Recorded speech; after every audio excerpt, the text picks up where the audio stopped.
It's on. All right, well, thank you everybody for coming today. I'm Luis Martinez. We'll record this, we'll be posting this on YouTube. And we're very thankful to have Danielle here today. Story of how this all kind of came to be is Mike, you and your pro team and Thomas, we had one of our meetings and Danielle came and attended. And that's when she told us what she did for a living. She's a student at Virginia Tech. She got herself over $100,000 in scholarships and is pretty much going free of charge to Virginia Tech. And she started her own little company on how to achieve that same task. Thought that would be a great service to provide for my clients and my community, so I invited her to kind of give us a presentation on what it is that she does and what it is that she offers and how she can help all of us send our kids to college, just like she did. So thank you everybody for coming, I really appreciate it. And if you have any questions, please ask Danielle, and I'll turn over the stage to you. Danielle. Thanks. Good afternoon. My name is Danielle Jeffers. I'm a sophomore at Virginia Tech, and I'm also the founder and CEO of Built for Degrees LLC. Built for Degrees will teach students how to earn scholarships and graduate from college debt-free. I told you a little bit about myself, but I want to learn about you. So if you give me your first name and why you're interested in learning about how to earn scholarships. My name is Lisa. We have 3 boys, and I know definitely school is not a cheap way. So, and I don't want them to be, have a lot of loans whenever they graduate and have to work to pay off their loans. I want them to, have a good life and enjoy. Right. Well, she's had it all. Okay. Kids, future, and it's really interesting to know that you can get a career without debt. That would be awesome. Start working what you want to do without just earning the money for you, to pay somebody else. It's very true. What's your first name? Jonathan, sorry. Sean. I'm Mike, and I'm here primarily for the ice cream, but secondarily, I'm here because I've got a son who starts pharmacy school in 3 weeks. His undergraduate work was almost all paid for through scholarships, and some of those extend through his first year of pharmacy school, but then years 2, 3, and 4, I need to see what else is out there. My name is Thomas Earlson. I already have 2 children I've graduated from college. I got a third that's contemplating whether or not he wants to go. He's leaning towards no, but I have 2 nieces, one that's 8 and one that's just born. And I know that they're going to be needing this information, so I'm here to support and get some information for them as well. I'm Andrea Jeffers. I'm Danielle's sister, here for support. My name is Mia Dickett, and I'm starting a master's degree in August, and really excited to learn about how I could get some scholarships instead of paying out of pocket. Oh yeah, I can help you. I am Carolina, and I have 2 little boys, so I would love to know more about scholarships. All right. Okay, and Luis Martinez also will be starting, it will be my second master's, maybe, we'll see. I'm down to the last bid of my BA, so we'd love to see what other opportunities there are out there to fund an education. Awesome. If you want your boys to listen in, what are they gonna get them? I'll go get them. Okay, so I'll wait for them to come in. That's good information. And thank you, Mr. Lewis, again for the opportunity. Thank you to my sister, Mr. Thomas, for the support and the aid. I appreciate it. But yeah, college is very, very expensive. I think the state tuition in Virginia averages around $100,000 now. And that's for all 4 years. But out of state, it's double that, $200,000. There are a lot of loans available. There are a lot of scholarships available. The thing is earning the scholarships so that you don't have to take out loans to go to school. They're just finishing the ice cream. Go ahead and start, and they'll join us. Okay, all right. Well, I'll tell you about Built for Degrees. Our goals, we change the narrative surrounding today's college grads. So like I said, college is expensive. The average debt of a college graduate is around $35,000. And that's a lot of money to go into debt, but would you rather come out of the negative or would you rather come out of the positive? So the thing about scholarships is you can earn the amount to cover the $100,000, or the $200,000, and you can continue to apply and pocket the rest. So you can graduate with $35,000 in your bank account versus going into debt and paying $35,000 in the red. We teach students and parents how to earn scholarships through consultations. And our motto is earn scholarships, eliminate loans, and explore life. We don't like loans, I'll tell you more about that, but explore life, you say you want to enjoy life. But once you earn that money, and your college is already paid for, you have money in your pocket, you travel, you build your own business, you network, go wherever you would like. And our company is remote. So our headquarters are in Woodbridge, Virginia, but we consult via phone and Skype. And we work best when we work together. So we can coach you all day, but if you put in the work, it'll help you earn a lot more money versus us just talking to you, you do a little bit here and there. The types of financial aid that are available. Loans. That's what we don't want. We don't want loans, why? Because it puts you in the red. But there are also another type of financial aid, work study, where you can go to school and work for the library, work for the cafeteria and make some money and pay it and put it towards your tuition. Or grants. Grants, you can get merit-based, need-based, academic. If you earn a certain GPA in your college provides, your student's college provides an opportunity for them to maintain a GPA and get money to go to school, they'll do that. Some of them may start at $1,000. That's out of $10,000 for a semester. So you're a tenth of the way to funding your education for that semester. But those aren't my areas of expertise. I know a little bit about them, but my area of expertise is scholarships. So at the end of my senior year, I started applying for scholarships in January of 2015.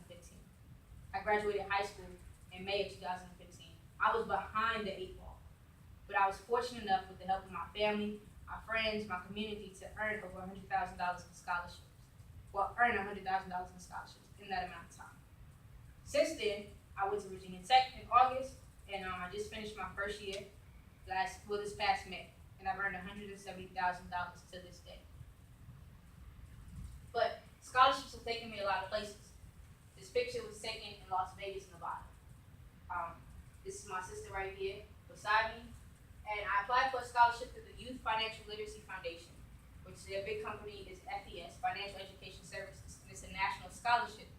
But you had to do a 25 question exam, financial exam, and then submit a 500-word essay. You turn in and you compete with people all across the place. But I was fortunate enough to earn the #1 spot, which was $6,000. On top of that, a 3-day all-expense-paid trip to Las Vegas, Nevada. I'm from Danville, Virginia, Southern Virginia at that. So I've never been to the West Coast, I thought about it, but it wasn't on my top goal, like one of my top goals to go there before I turned 20, but I was fortunate enough to, and I had a wonderful experience with my sister, Mr. Thomas, FES agents, all of the people there. Show you a few pictures. That is Ms. Monica Andrews. She's the Executive Vice President of FES right now. It's my sister right there beside me, and I'm in the middle. And it's me and my sister. Vegas, all expenses paid, $6,000 scholarship. That's half of my tuition for one semester at Virginia Tech. And a time of memories and fun and experiences. So that's what scholarships can take you. That's one place they've taken me so far. They've also helped me do a lot more things. So let me ask you a question. How much would you like to earn an hour? A lot. Yeah. What's the minimum wage in Virginia?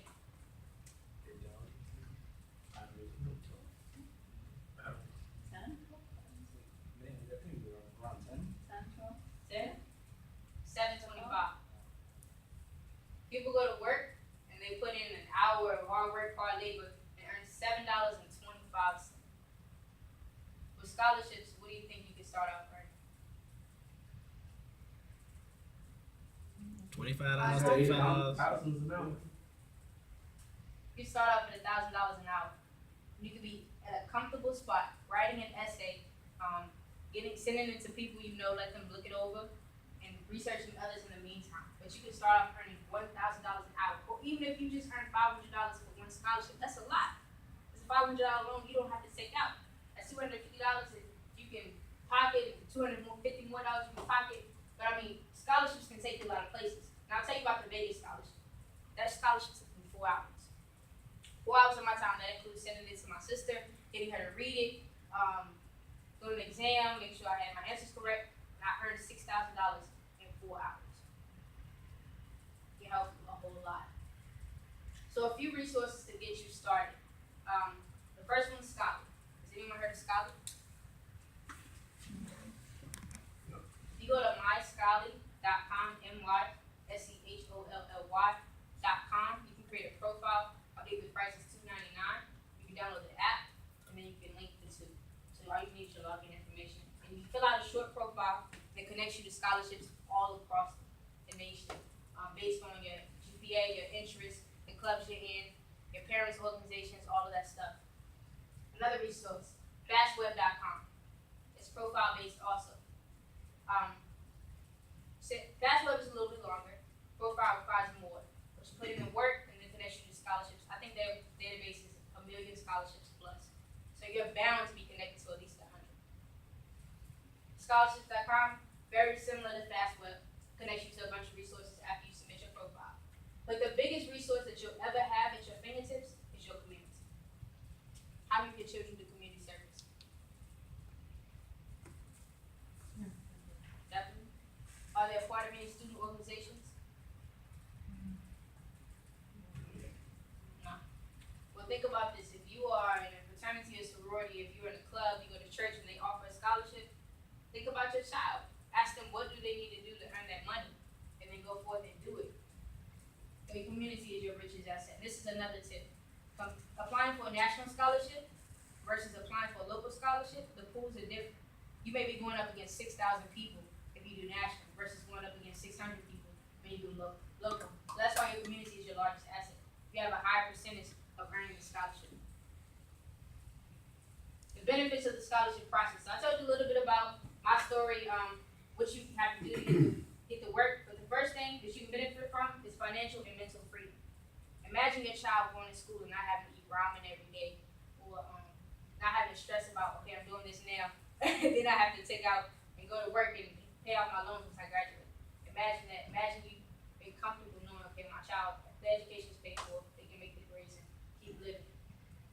Improve writing skills. You write essays every day, you're going to get better. You're bound to get better if you have someone helping you, if you have a team who supports you.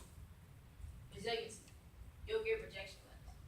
I didn't win every one I got. I got 6 rejection letters in 2 weeks out of the first 10 that I applied to in that 2-week period. But once you, it's like, okay, that was a no, but I'm gonna keep going. If you get yeses and they start accumulating, you see your dollars go up, you'll keep fighting, you'll keep going. Enlarge network. You send in your application, they read your essay. People don't forget names. They don't forget names once they're connected to certain things. And many more. But time is money. You have to put in the work in order to get the results. So I tell you, Virginia Tech was not my top choice to go to school. I'm sorry. It wasn't my top choice. But you didn't let me finish. It wasn't my top choice until about 4 months before I graduated from high school. I was blessed with the counselor at my Boys and Girls Club. Her daughter was there. She was a senior. And she said, why don't you go check it out? So she sent me up there for a day. I spent the night, and I fell in love. So that's when Virginia Tech became my top choice. And I was like, all right, I'm going to school at Tech. Let me do what does it take to get there? I'll put in the work. And so I put in the work. Got my acceptance letter in March. I was blessed. That's a picture of me last year in my suite. We had a living room, double bathroom, double everything in our bathroom, big rooms, all of that stuff. And it was a time of my life. I can't wait to go back next semester, but it depends on what's your child's dream. What do they want to go to school? Sure. Yep. If their number one choice is Michigan, and they're from Virginia, and they have to pay out-of-state tuition, don't tell them no. Apply for scholarships and get there. Don't look at loans as your first option, because then you'll be in debt. Just sit down, make a plan, connect with us. Let us help you throughout the process, so you don't have to worry about the struggles and, oh man, I have to go to work just so I can put this back so I can be financially free. Do it now while you're in college. For booking information, this is my booking information. If you want me to come out and speak to a group that you're a part of, or an organization, or your child's high school, definitely look it up. Our website is www.builtfordegrees.com. My name is Danielle Jeffers. My phone number is at the bottom of the green paper I gave you, along with the link to our website also. Tell you a little bit about this picture. This was in think it was in February of this year. I was in my high school, George Washington High School, speaking to students about Virginia Tech. You see that hope, I don't know if you see it. But speaking to them about Virginia Tech and the opportunities college can provide to them. I do travel up and down the East Coast and speak to different students. Coming soon to Dope for Degrees, especially to our website, weekly blogs, social media. We're going to create a Facebook and Instagram account so that way we can provide tips through those ways, those avenues. Also, a referral form with rewards. If you refer people to us, refer families, it will help you out. Definitely. A booking request form so that you can contact me that way instead of just the phone number. That's coming soon. Financial education services through FES within the next 2 to 3 months. And in August 2016, Scholars Earn Scholarships. It's a guide in the form of a book that contains a lot of the tips and tricks I've learned and used to earn over $170,000 in scholarships to this day. The end of next month. So be on the lookout for that also. Any questions? How many scholarships can you get? I thought it was just one and that was it. No, there's no limit. As many as you want, they don't mind it. As an undergrad, I think Chris had 5 or 6 scholarships that basically paid for his undergraduate work. Right now, I think I'm at 20. But you can keep it going. And a couple of them, what you're saying about community is important, because a couple of Chris's scholarships came from local companies. There was a community bank that gave out, it might have been a $500 or $750 scholarship or something, but he got that every year. So there's a lot of local companies that support students. Do they, now as you know, I know your children are in private elementary school or preschool, do they also offer scholarships for really young kids? Not to my knowledge, not right now. Not right They now. wait till you're like a junior or senior to make sure you're actually There- going to There are a lot of foundations and endowments for private schools, though, for people that have a challenge affording private school. I know people in Richmond with kids at St. Christopher that it's not costing them, they pay like a fraction of the tuition because it's part of the endowment, but they meet certain criteria as a family in Right. that case, as opposed to the student academically qualifying or whatever the case is. That's very true. No, our own school, they provide scholarships, they offer.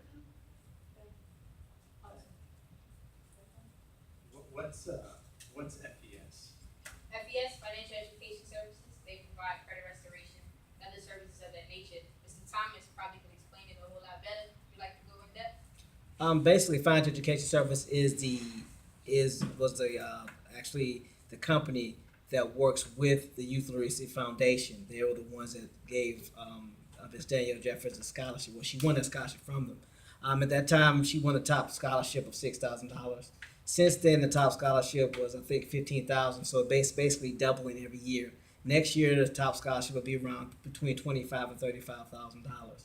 Financial Education Services is the company that actually works with individuals to put them in a better situation on a financial aspect that doesn't deal with licenses. So when you talk about the credit restoration aspect, the debt payment solution aspect, the estate planning aspect of finances, that's what Financial Education Services does. So we have products and services for both the youth and for the adults. So that's how Danielle was basically introduced to it through her sister, because her sister is an agent with Financial Education Services. So we not only have something for the youth, but we also have something for the adults. Because at the end of the day, you know, your kids will be in a great situation, but if you want to find out how to put yourself also in a great situation, that's where Financial Education Services will come in with their education for adults, for lack of a better term. Thank you. So you said you started in January of 2015, and you were a little behind then. Like, what would be? Could you like draw a timeline as to when parents should be or students should be looking at starting the process going, and what the leads and lags are, and just kind of that like timeline-ish. When should they be pursuing things, and when is it too late if that's even something? Okay. You want me to draw it up here? If you can, yeah. All right. What is It's on the desk right there behind your computer. Okay. So it really starts when your child's in school, when they're in elementary school. But if they say I'm going to college my freshman year of high school, then that's when you get started. 9th grade, you find out where they want to go to school. What are their goals? What are their interests? What are their passions, majors? Virginia Tech, College of Engineering is more expensive than Department of Communication, what I do. From 9th grade until 10th grade, make sure they have excellent grades. Make sure they put in the work, they maintain an AB average. Virginia Tech, they take A's and B's. They only take a few C's. So if they're trying to go to a top-notch school, make sure they maintain their grades. You can slip up every now and then, but don't let it happen too often. Prepare for your SATs and ACTs. They change it often. You can get, I don't know if you can see that. Yeah. Okay. That's it. So this in between 10th grade and 11th grade. I'll turn it off. Yeah. In between 10th grade and 11th grade, prepare for your SATs. You can get an SAT prep person, or you can use the free tools online, collegeboard.com. Take the free test every day. Download the app. Ask your child to spend 10 minutes a day preparing for the SATs that way. SAT, ACT prep. But the biggest thing in between all of these, I'll get to 12th grade in a minute, but it's vocabulary. Make sure they expand their vocabulary. Make sure they make great grades, and they're always the smartest person in the classroom, or student-wise, or if they're at that level. If you really want to compete, and if they're not, because everyone's not like that. But make sure they put in the work, because when 12th grade year comes, you have college application fees, applying for scholarships, all that stuff. But if you're consistent in between years, then it's easier here. You don't have to do as much work. So right here you have college applications, scholarships, graduation.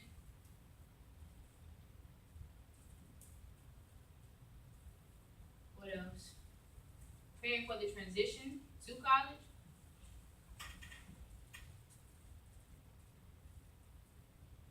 And this can be very hectic. Like, it's hard to balance school on top of that. That's why I say make sure you keep your grades up here, because your cumulative GPA will be a whole lot higher if you maintain a higher average between 9th and 11th grade. But the biggest vision is very important. So create a dream board. Let them put it in their room. Let them put it on their refrigerator or on your refrigerator or something, so they see their goal every day and they're working towards it. Louis, one piece of advice too, in answer to your question, is check with the university's financial aid office that's there not just to assist with loans, but to assist with scholarship applications. And find out what their deadline for applying for scholarships is. One of the reasons Chris went to Marshall instead of Tech was he had scholarship money to Marshall, but he hadn't been gotten his acceptance letter to Tech yet because he didn't apply early admission.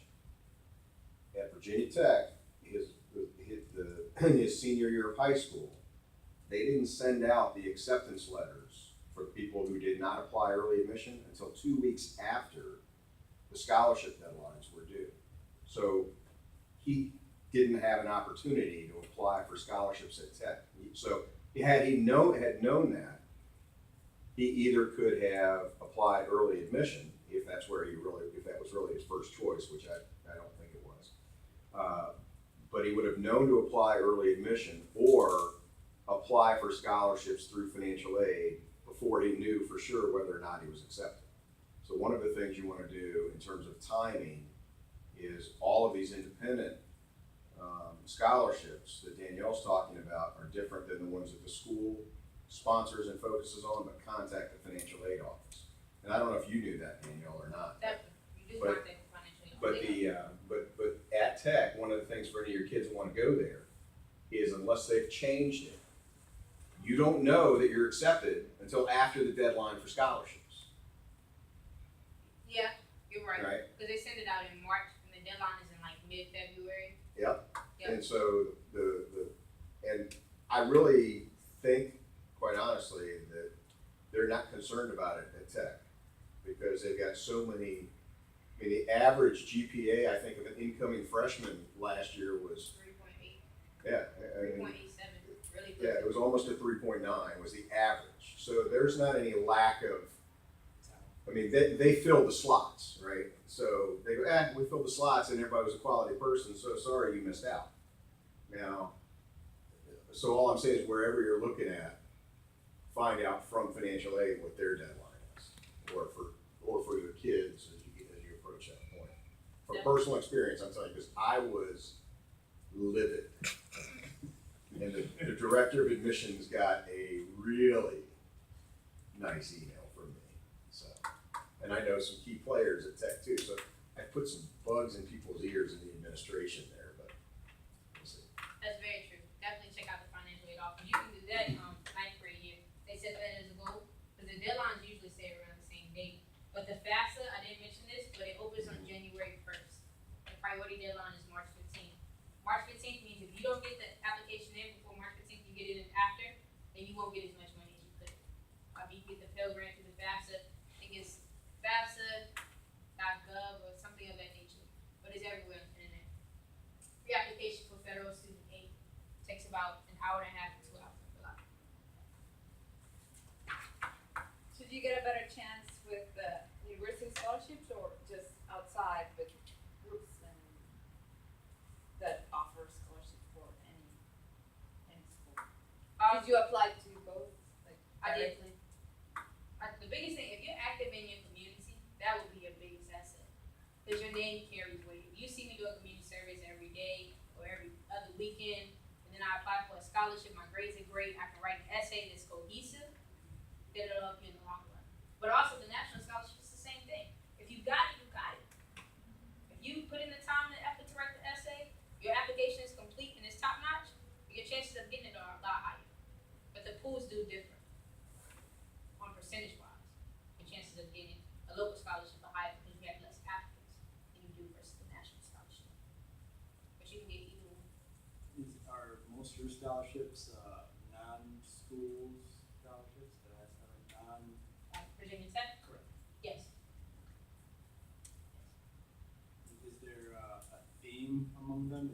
Are they companies or are they institutes or organizations? Like where I know you're saying community, but is there?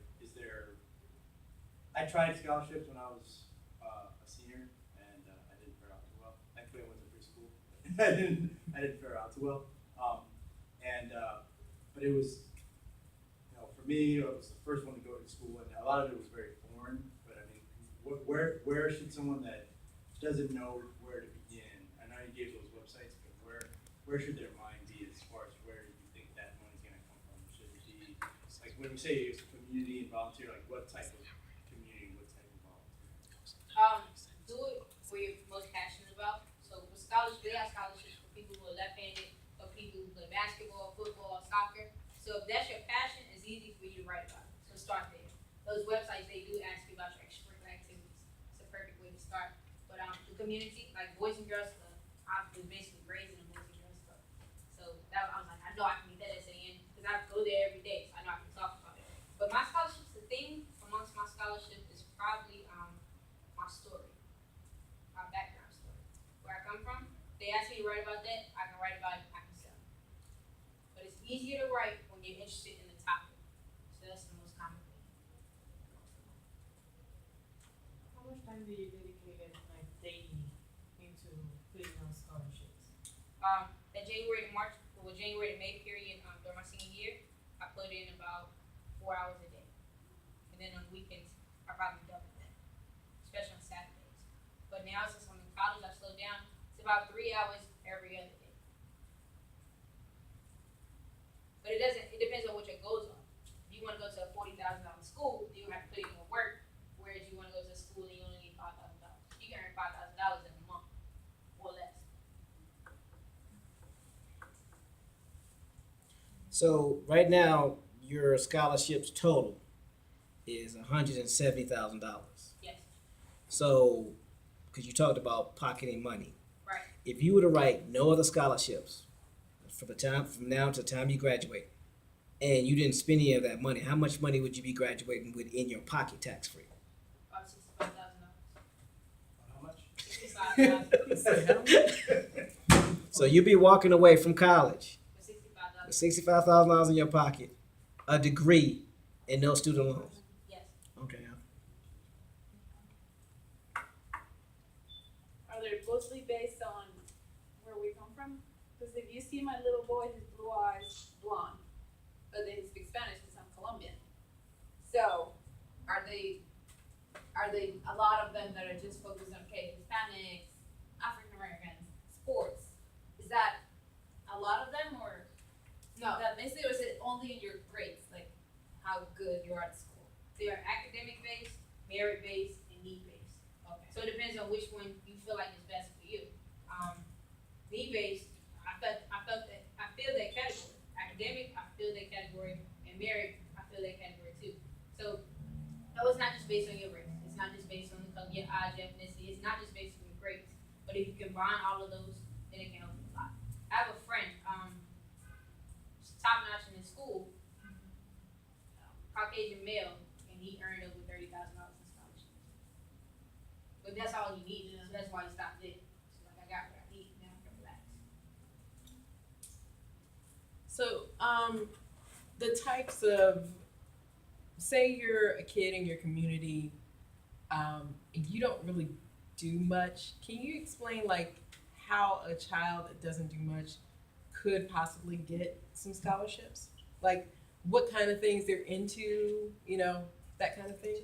Right, are you saying you play video games a lot? Yeah, could you get a scholarship for that?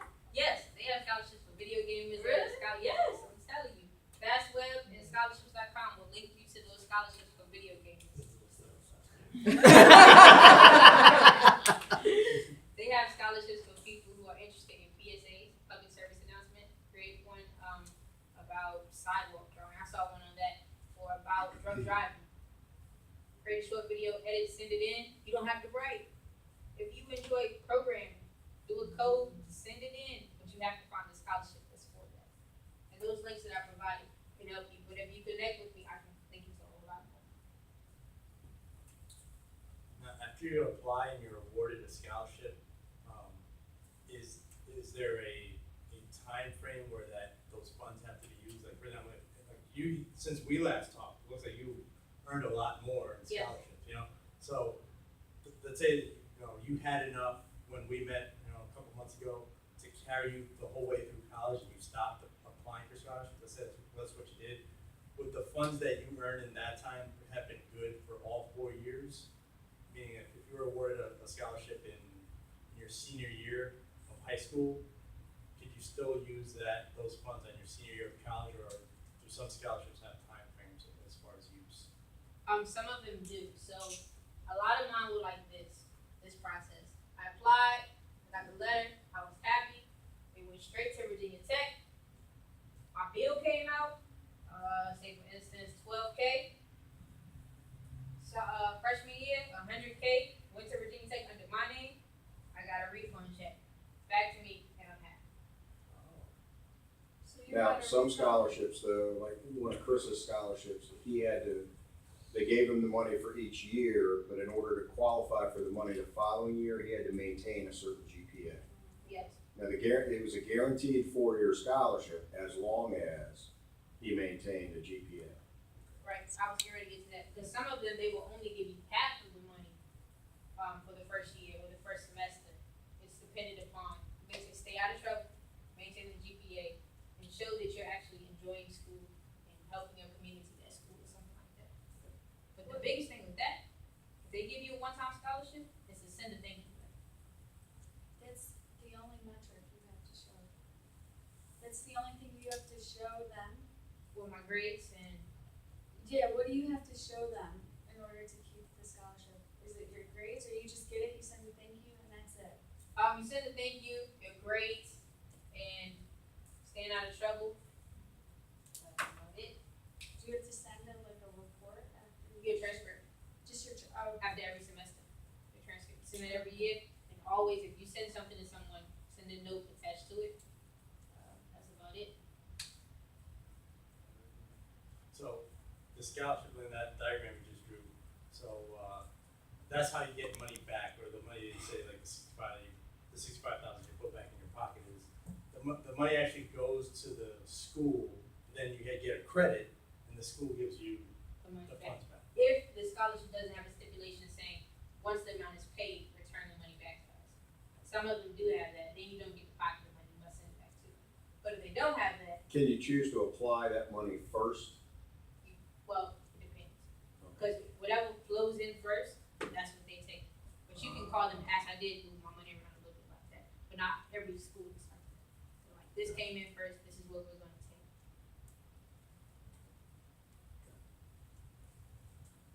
So, sports, I'm really interested.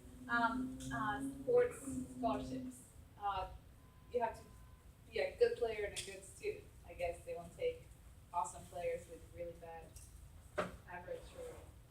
Your chances of getting it weren't that high if your grades are, what, I don't know, well, I do know, I'll tell you this. So, I talked to different committees, the things they look for, grades, and some scholarships require an interview, your character. They definitely look at that. Community service.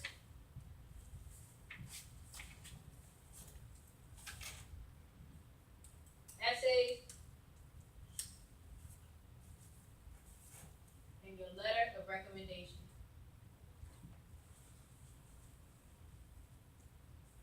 That can either seal it for you or make you not good. So if you execute in all of these areas, then you're good. But the thing people struggle with the most is the essay. That's where I come. I come into that area and I come in with all of these areas too. Answer your question? So you are, if I were to say, okay, can you help me, make this process easier, how much